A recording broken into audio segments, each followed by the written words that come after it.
যদি কোনো সম্পর্ক সত্যি টিকিয়ে রাখতে চান, তবে সেই সম্পর্কে একজন আগুন হলে আরেকজনকে জল হতে হবে। একজন হুটহাট করে রেগে গেলে আরেকজনকে ঠান্ডা মাথায় তার রাগ ভাঙাতে হবে। কারণ সবশেষে সেই মানুষটা তো শুধু আপনার সব থেকে কাছের মানুষ, তাই না?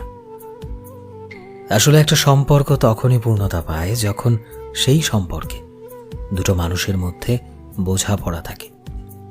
দুজন মানুষ দুজনের খারাপ ভালো দিকগুলোকে মেনে নেয়। আজকাল হুটহাট রাগারাগিতে অনেক সম্পর্ক খুব সহজেই নষ্ট হয়ে যায়। একটা সম্পর্ক তখনই দীর্ঘজীবী থাকে যখন সেই সম্পর্কে দুটো মানুষের সিচুয়েশনগুলোকে বোঝার চেষ্টা করে।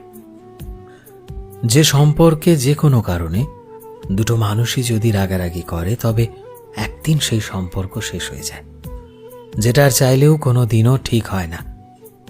তাই বলে এটা নয় যে সবসময় একজন মানুষই চুপ থাকবে আর আরেকজন রাগ দেখাবে। সম্পর্কে আজকাল অপর দিকের মানুষটার জন্য কখনো কখনো আপনাকে নত হতেও শিখতে হয়, কারণ সব শেষে সেই মানুষটাও আপনার কাছে দরকার। কি তাই তো?